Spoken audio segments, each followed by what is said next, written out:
Kumusta guys at mga katendera?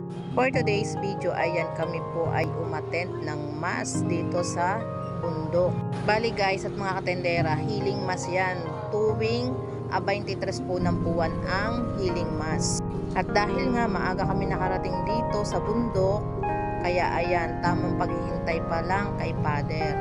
Medyo madami-dami na din po ang tao diyan ng mga oras na iyan at talagang ramdam na din po namin ang init ng panahon. Bali ito guys at mga katendera sa may likaw-likaw pag hindi po ako nagkakamali, Paradise. Yan po yung bundok na inaakyat para po makarating kay Padre Pio.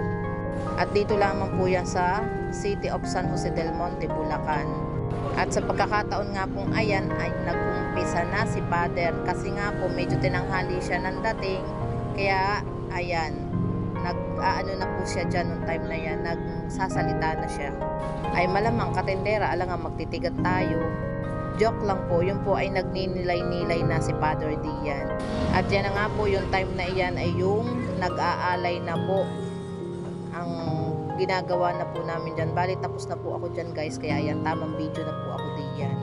At nakakatuwa naman, hindi ako nag-isa kasi nakita ko yung aking pamangkin sa pinsan, di kami dalawa nagsimba diyan.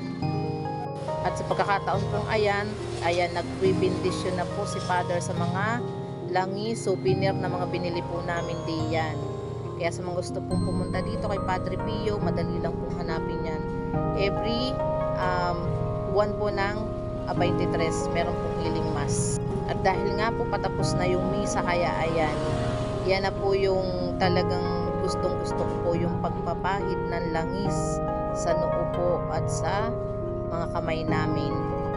At yun lang for today's video. Maraming salamat po sa mga suporta ninyo sa akin. Bye-bye. God bless.